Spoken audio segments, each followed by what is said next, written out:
नहीं आसिले रोषई हम तो पेटरे अन्न जल पड़ी ना 2 खंड लुगा धरी कबीर बाहरी पड़े निकट बजार में बिक्री कर गाँव किछि माइल बाट चली आसिला परे जड़े ब्राह्मण साथ देखा हुए कबीर तो ब्राह्मण साथ कबीर को पचारुछंती ना बाबू ये कबीर गाँ को जीवा रास्ता तो कबीर कहला ना गोसाई आपण कबीर को कहीं खोजुछंती कबीर को कहीं खोजुछंती ब्राह्मण शांत कहले ना बाबू मु शुणी कबीर बहुत सुंदर लुगा बुणी पारे मु शुणी कबीर भारी दयालु भी हेले मु निहाती गरीब ब्राह्मणटीए जे खंडे लुगा मु किणी पारु नाही 700 लुगा मते पिंधिबा को पडुची हेले मु भाबिची कबीर पाखु जीवी भलो खंडे लुगाटीए मागिकरी नहीं आसी एतिकी शुणिला मात्रे कबीर कहला ना गोसाई खंडे लुगा पई आपण कबीर पाखु जीवा को पड़िबो नाही मु होची से कबीर नहीं जानत आपण खंडे लुगा ब्राह्मण शांति पुराणा लुगाटी बाहर कर नुआ लुगा पिंधि पकईले तो कबीर कहते ना गोसाई एथर आपण मते जीवा को दिंतु तो ब्राह्मण शांति कहले ना बाबू कबीर मु सामवेदी ब्राह्मण ये ब्राह्मण जहाँ हाथ दान ग्रहण करे तार कल्याण हेबा उचित किंतु दातार तो सेते बेले कल्याण हुए दान परे दक्षिणा दिए हेले तमे पर्यंत मते दक्षिणा देई ना केवल दान करिछ बिना दक्षिण मु दान ग्रहण करी केमिति तो कबीर कहला ना गोसाई मो पाखे तो काड़ी कुड़ीटे ना मु दक्षिणा कौन देवी ब्राह्मण शांत कहले ना जदि कबीर तमें जदि मते दक्षिणा न दियो ताहले तुम दान मु फेरई देवी कबीर बड़ अस्तव्यस्त ही पड़े ए समय ब्राह्मण शांत पचार देले ना बाबू कबीर हाथ में कौन धरीच ना खंडिए लुगारे बास ए खंडिए लुगा भी तमें मते दक्षिणा बाबद दे पारंत सांगे सांगे कबीर पुणी खंडिए लुगाटीए देदे हेले ब्राह्मण साथे गोटे पिंधिले गोटे खांदरे पकईले बड़ आनंद मनरे चली आसिले हेले आ कबीर बजार को जीव कौन ता पाखे तो जमा 2 खंड लुगा थिला गोटे गछ मूल बसी पड़ा कबीर भावुची आज भी मो माँ ठार मत गाड़ी शुणा हम आज भी मो माँ ठार मत गाड़ी शुणा हम तेणे संज होगा बसला कबीर रमा अपेक्षा करिसेंती ए जाय कबीर फेरिला नहीं चुली जळीकरी पानी टकर मकर हिकरी फुटुची तो ठीक एई समय जड़े कला हिकरी लोकटी भार बोहिकरी जाई पहुंची कबीर घर अगणार ठियाकरी कहूँ ना माँ ये कबीर भाई घर तो कबीर रमा दांड को दौड़ी आसिले कहला हाँ कबीर घर हेले कौन है ना कबीर भाई बजार रे देखा है आप गोटे काम करूँ ए सौदा पत्र सब गणी गणिकी भीतर को नहीं जातु गोटे बखरा घर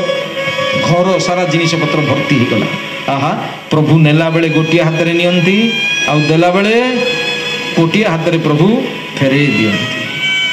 भागवत महापुराण 10म स्कंदर कथा आपण माने जानती मालुणीर चरित्र बड़ दिव्य मालुणी से ही दिन ठारू जो दिन ठारू कृष्ण जन्म नेले से ही दिन ठारू सबुदिन गोपपुर को जाउछि फल बिकिबा बहाना रे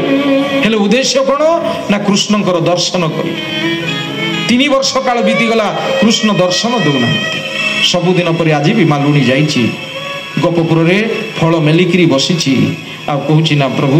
केते दिन अपेक्षा करी केते दिन प्रतीक्षा करी मते श्वास रुद्ध है बड़ी अनुभव होची सर्वांग शरीर निस्तेज है बड़ी मते लगुच मुझे बेसी दिन बंची पारि नहीं प्रभु तमें कौन सतरे आसिक मते दर्शन देव नहीं आज 3 वर्षर कृष्ण मो प्रभु भावुं मालुणी सबुदिन आसूची फल बिकिबा बहाना जीवा आज जाइकिरी दर्शन देवा 3 वर्षर प्रभु कुनी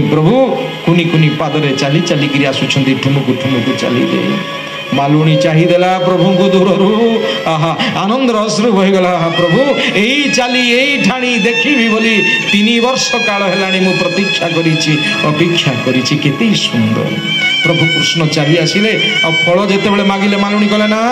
एमिति खाली खाली रे देवी नहीं कृष्ण तमे जाओ माँ को ठारू किछि मागिकरी नहीं आसिबो तो कृष्ण फेरी आसिले आ हाथ मुठा करिकरी किछि चाउल नहीं करी आछथि अच्छा कुनी हाथ 3 वर्षर कृष्ण कुनी हाथ रे चाउल केते रही पारे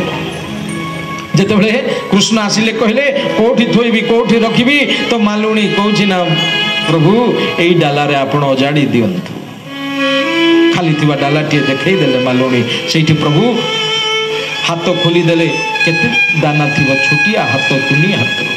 आउ जिते फल मागिले कृष्ण तो मालुणी कहूँ ना प्रभु यही सब किसी तो आपणकर नहीं जानतु आपण कृष्ण गोटे हाथ में फलटे धरिक दौड़िक चली आसिले मालुणी किंतु आउ फल बिकिला नहीं कौन कला आहा मोर साधना सफल हो गला मोर प्रतीक्षार अंत घटिला आहा फल बांटी देला समस्त को बांटी देला आ जो डाला रे प्रभु अजाड़ी देइथिले सेही डालाटिए धरी मालुणी चली आसुची जेतेबेले गोपपुर सीमांत रे आसिकरी पहुंची गला तो डालाटी आस्ते आस्ते ओजोनिया ही जाउची आ जेतेबेले मालुणी देखुची तो तारी भितरे हीरा नीला मोती माणिक भर्ती ही जाइची आहा प्रभु नेला बेले गोटिया हाथ रे नियंती आ देला बेले प्रभु कोटिया हाथ रे फेरी दियंती घर सारा जिनिस पत्र भर्ती हो गला कबीर माँ देखुन बसवा टिके जगह नहीं गोटे बखरा घर कबीर माँ कहले ना बाबू घर सारा भर्ती हो गला हेले रखी कौटी ए लोक जनक कहते माँ जिनिस पत्र भी सरीगला एथर आपण मत जीवा दिंतु ये लोक जनक कहले ना माँ मत जीवा दिंतु कबीर माँ कहले ना बाबू तुम्हें कि कथा कौच एते परिश्रम करी भार बोहिकी आसिल हेले किछि न खाई जीव कबीर शुणिले ता मन भारी कष्ट हम मु सळ सळ रोषेई करुची किछि खाइबा प्रस्तुत करुची ए लोक जनक जीवाकू जेते चाहिए भी कबीर माँ किंतु छाड़ा प्रस्तुत नुह कबीर माँ कहते ना बाबू आस तुम बारीपटे शिका भांगा थईकरी बसी पड़ विश्राम नियो मो रोषेई प्रस्तुत करुची ए लोक जनक बारीपटे शिका भांगा थईकरी विश्राम करुछंती कबीर माँ रोषेई करुछंती हेले रोषेई सिना करुछंती सत किंतु मन छे लोकंक पाखरे ना कारण देखिबाकू सिना कला किंतु एते सुंदर एते चिकन एते आकर्षणीय रोषेई करुछंती पुणी दौड़ी आसुछंती ए लोकंक पाखकू आ कहते ना बाबू तुम मुहर ए मीठा मीठा कथा शुणिला पर जीवन सबू दुख भूली ही जाउची हेले बाबू धन्य से माँ जी तुमको स्तन्यपान करैछि हेले बाबू तुम घर कोठी तुम ना कौन ए लोक जनक कहला ना माँ मो ना हूँ जगा आ कालिया कहले मते समस्ते जानती मो घर हूँ पुरुषोत्तम क्षेत्र जाति हूँ आम गौड़ गाई चरैबा हूँ आम काम पुणी कबीर माँ आसुचंती रोषेई करुचंती एथर कबीर डरी डरिकी घर को फेरी आसुची कबीर माँ द्वारबंध पाखे ठिया कबीर को चाहिए बड़ा आनंद मन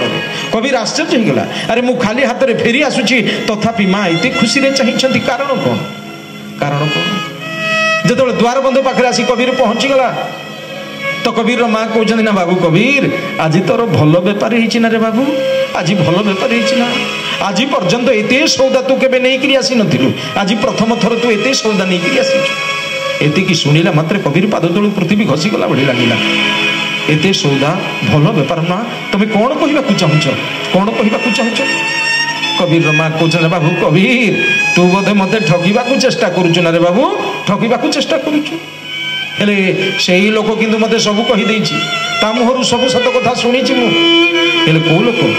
किए कहिछि तुमको अरे तू जहारी को पठै दे अरे मु तो कहारी को पठै नहीं कबीर माँ कबीर हाथ को धरी पकेला कहला अरे से परा बारीपटे बारंडा रे बसिछि आस देखिले तू ताकू बळे चिन्हि छि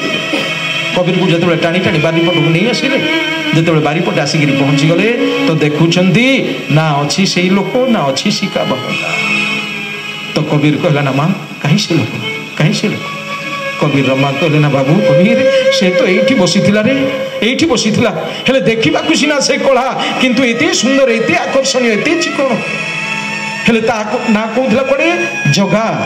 आ कालिया कहले ताकू पड़े समस्ते जानती ता घर पड़े पुरुषोत्तम क्षेत्र एतिकी शुणिला मात्रे